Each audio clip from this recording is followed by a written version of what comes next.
ಈ ರೀತಿ Moon walk ಮುಂಚೆನಲ್ಲಿ ಈಗ ಏನು ಮಾಡ್ತೀವಿ ಇದು ಮೂನ್ ವಾಕ್ ರಫ್ ಇದರಲ್ಲಿ ಟರ್ನ್ ಮಾಡಿ ಹೋಗ್ಬಿಟ್ಟು ರಿಯಾಲಿಟಿ ಶೋಗೆ ಏನಾಗುತ್ತೆ ಅಂದರೆ ನಿರಂತರವಾಗಿ ಅಲ್ಲಿ ಹೋಗಿ ಕೂತ್ಕೊಂಡಾಗ ಸ್ವಲ್ಪ ಕಷ್ಟ ಆಗೋಗ್ಬಿಡುತ್ತೆ. ಏನಂದ್ರೆ ಜನಗಳು ನೋಡ್ಬೇಕು ಅಂತ ಆಸೆ ಸರ್ ನಿಮ್ಮ ಡ್ಯಾನ್ಸ್ ಜಡ್ಜ್ ಆದ್ರೆ. ಯಾಕಂದ್ರೆ ನಿಮ್ಮ ಬೇಡಿಕೆ ನಿಮ್ಮ ಪ್ರಾರ್ಥನೆಯಿಂದ ಮತ್ತೊಂದು ಸರಿ ಚಿತ್ರರಂಗಕ್ಕೆ ನಾನು ಬಂದರೂ ಬರ್ಬೋದು, ಹೇಳೋಕ್ಕಾಗಲ್ಲ. ಸರ್ ಈಗ ನೋಡಿ ಸೋಷಿಯಲ್ ಮೀಡಿಯಾದಲ್ಲಿ ಈಗ ರಿಯಾಲಿಟಿ ಶೋಸು ಡ್ಯಾನ್ಸ್ ಶೋಸ್ ಎಲ್ಲ ಇರ್ತಾವಲ್ಲ, ಅಂತ ಆಡ್ಗಿನ್ ಟೈಮ್ಗೆ ಡ್ಯಾನ್ಸ್ ಕಿಂಗ್ ಅಂತ ಹೆಸರು ತಗೊಂಡಂತ ವಿನೋದ್ ರಾಜವ್ರನ್ನ ಯಾಕೆ ಕರೆಸ್ತಾ ಇಲ್ಲ ಅಂತ ಹೇಳ್ಬಿಟ್ಟು ನಿಮ್ಮ ಬಗ್ಗೆ ಅಭಿಯಾನ ಮಾಡ್ತಾವ್ರೆ ಸರ್ ಜನಗಳು. ಇದ್ರ ಬಗ್ಗೆ ಏನು ಸುಮಾರು ಜನ ಪಾಪ ಮಾಡಿದ್ದಾರೆ. ಅವರೆಲ್ರಿಗೂ ನನ್ನ ಧನ್ಯವಾದಗಳು, ನನ್ನ ಕೃತಜ್ಞತೆಗಳು. ನಾನು ಸಲ್ಲಿಸೋಕ್ಕಾಗದೇ ಇಲ್ಲ, ಅದು ಭಾರಿ ಕಷ್ಟ. ಅವ್ರ ಋಣನಂತ ನಾವು ತೀರ್ಸೋಕ್ಕಾಗಲ್ಲ. ಖಂಡಿತ ಭಗವಂತ ಅನ್ನುವಂಥ ಒಂದು ಟೈಮು ನಿಮ್ಮ ಬೇಡಿಕೆ ನಿಮ್ಮ ಪ್ರಾರ್ಥನೆಯಿಂದ ಮತ್ತೊಂದು ಸರಿ ಚಿತ್ರರಂಗಕ್ಕೆ ನಾನು ಬಂದರೂ ಬರ್ಬೋದು, ಹೇಳೋಕ್ಕಾಗಲ್ಲ. ಓಕೆ, ಅಲ್ಲ ಡ್ಯಾನ್ಸ್ ರಿಯಾಲಿಟಿ ಶೋ ಜಡ್ಜ್ ಆಗಿ ಡ್ಯಾನ್ಸ್ ರಿಯಾಲಿಟಿ ಶೋಗೆ ಏನಾಗುತ್ತೆ ಅಂದರೆ ನಿರಂತರವಾಗಿ ಅಲ್ಲಿ ಹೋಗಿ ಕೂತ್ಕೊಂಡಾಗ ಸ್ವಲ್ಪ ಕಷ್ಟ ಆಗೋಗ್ಬಿಡುತ್ತೆ. ಅಲ್ಲ ಅವಕಾಶಗಳು ಬಂದಿದೆ ಸರ್ ಯಾವಾಗ? ಬಂದು ಪಾಪ ಹೇಳಿದ್ರು, ಪಾಪ ನನ್ನ ಕೈಲಿ ಹೋಗೋಕ್ಕಾಗಲಿ, ಸ್ಪಂದಸಕ್ಕಾಗಲಿ. ಹೌದಾ, ಹಂಗಾದ್ರೆ ಅವಕಾಶ ಸಿಕ್ಕಿತ್ತು ಸರ್? ಅವರಲ್ಲೂ ನಿಮ್ಮಲ್ಲೂ ನಾನು ದೊಡ್ಡ ಮಹಾಕ್ಷಮೆ ಕೇಳ್ತಾ ಇದ್ದೀನಿ, ನನ್ನ ಪರಿಸ್ಥಿತಿ ಹೀಗಿದೆ ಅಂತ.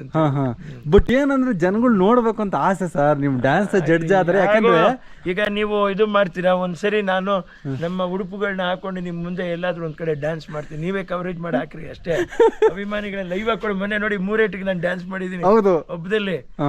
ಅದ್ರಲ್ಲಿರೋ ಇದೇ ಖುಷಿನೇ ಬೇರೆ, ಅದ್ರಲ್ಲಿರೋ ಖುಷಿನೇ ಬೇರೆ. ಓಕೆ, ಈ ಹಳ್ಳಿ ಜನಗಳ ಜೊತೆ ಬೆರ್ತು ನಮ್ಮಮ್ಮ ಅದೇ ಹೇಳಿದೆ, ಹಳ್ಳಿ ಜನಗಳ ಜೊತೆ ಜೀವನ ಮಾಡಿ ನೋಡ, ಗೊತ್ತಾಗತ್ತೆ ನಿನ್ಗೆ ಸಂತೋಷ ಏನು ಅಂತ. ಓಕೆ, ಸಂತೋಷ ಹೆಂಗ್ ಹೇಳೋಣ, ನಾವು ಸಂತೋಷನ ಕಾಸು ಕೊಟ್ಟು ತಗೊಳಕ್ಕಾಗಲ್ಲ. ಅದೆಲ್ಲಿದೆಯೋ ಅಲ್ಲಿ ನಾವು ಹುಡ್ಕೊಂಡು ಹೋಗ್ಬೇಕು. ನಾವು ಹುಡ್ಕೊಂಡು ಹೋಗಿನೇ ಕುಣಿದಿದ್ದು. ಸರ್ ಇನ್ನೊಂದು ಪ್ರಶ್ನೆ ಸರ್, ಈಗಿನ ಬರ್ತಾ ಅಂತ ಯುವ ನಟರೆಲ್ಲ ಸಿನಿಮಾಗೆ ಬರೋದಕ್ಕಿಂತ ಮುಂಚೆ ಡ್ಯಾನ್ಸ್ ಕ್ಲಾಸು ಜಿಮ್ನಾಸ್ಟಿಕ್ ಇವೆಲ್ಲ ಕಲ್ತ್ಕೊಂಡ್ ಬರ್ತಾರೆ. ನೀವು ಬರೋಬೇಕಾದ್ರೆ ನೀವು ಕಲ್ತು ಬಂದಿದ್ರೆ?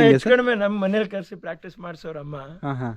ನಿನ್ಗೆ ಎಷ್ಟಾಗುತ್ತೋ ಅಷ್ಟು ಮಾಡಿದ್ವಿ, ಉಳಿದಿದ್ದು ಅಷ್ಟು ನನಗೆ ಕಲ್ತ್ಕೊಳ್ಳೋಷ್ಟು ಅವಕಾಶಗಳು ಅಂತ ಟೈಮಲ್ಲಿ ಅಂತ ಕ್ಲಾಸ್ಗಳು ದೊಡ್ಡದಾಗಿರ್ಲಿಲ್ಲ. ಓಕೆ ಸರ್, ನೀವು ಮಾಡೋಂಥ ಡ್ಯಾನ್ಸ್ ಸ್ಟೆಪ್ ಅಲ್ಲಿ ತುಂಬಾ ಇಷ್ಟಪಡೋದು ಯಾವ್ದು, ಯಾವ ಸ್ಟೆಪ್ ಸರ್ ಅಮ್ಮ ಇಷ್ಟಪಡ್ತಿದ್ದು? ಅಮ್ಮವ್ರಿಗೆ ನಾನು ಮಾಡುವಾಗ ಮೂನ್ ವಾಕ್ ಇಷ್ಟಪಡೋರು.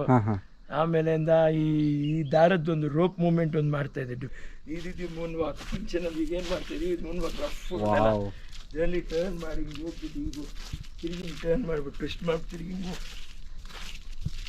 ಹೋಗುತ್ತೆ. ಅದ್ಭುತ ಸರ್, ಫ್ಯಾಂಟಾಸ್ಟಿಕ್ ಸರ್. ಸರ್ ಇದು ಭಾಳ ಇಷ್ಟಪಡ್ತಾರೆ ಸರ್ ಅಮ್ಮ? ಇಷ್ಟಪಡೋರು, ಅವ್ರಿಗೆ ಭಾರಿ ಇಷ್ಟ. ಅವರೊಂದು ಮಾಡು ಡಿಫ್ರೆಂಟ್ ಆಗಿ ಮಾಡಪ್ಪ ನೋಡ್ಬೇಕು. ಹೌದು, ನೀವು ಜೀ ಕನ್ನಡದಲ್ಲಿ ಇದು ಅದು ವೀಕೆಂಡ್ ವಿತ್ ರಮೇಶ್ ಅಲ್ಲೂ ಮಾಡಿದ್ದೀರಾ, ಅಮ್ಮನ ಮುಂದೆನೇ ಮಾಡಿದ್ದೀರಾ ಆ್ಯಕ್ಚುಲಿ. ಅಯ್ಯೋ ಅದಂತೂ ಅದ್ಭುತ ಸರ್, ಅದ್ಭುತ ಸರ್. ಇದು ಯಾವಾಗ ಉದ್ಘಾಟನೆ ಆಗ್ಬೋದು, ಏನೇ ಯಾವಾಗ? ಇನ್ನೂ 90 ದಿವಸ ಬೇಕು, ಯಾಕಂದ್ರೆ ಈ ಪಿಲ್ಲರ್ಗಳು ಸುದೀರ್ಘ ಕಾಲ ನಮ್ಗಿರ್ಬೇಕು. ಒಂದೇ ಸರಿ ಎಲ್ಲ ನಿಲ್ಸ್ಬಿಟ್ರೆ ಕೆಲವುದ್ರಲ್ಲಿ ಮನುಷ್ಯ ಮಾಡುವಾಗ ಎರರ್ ಬರ್ಬೋದು. ಹೌದು, ಆಮೇಲೆ ಒಂದು ಸಡ್ಲ ಆಗೋದು ಇದಾಗೋದು ಆ ಥರ ಆಗ್ಬಾರ್ದು ಅಂತ ಕರೆಕ್ಟಾಗಿ ಮಾಡಿಸ್ತೀನಿ.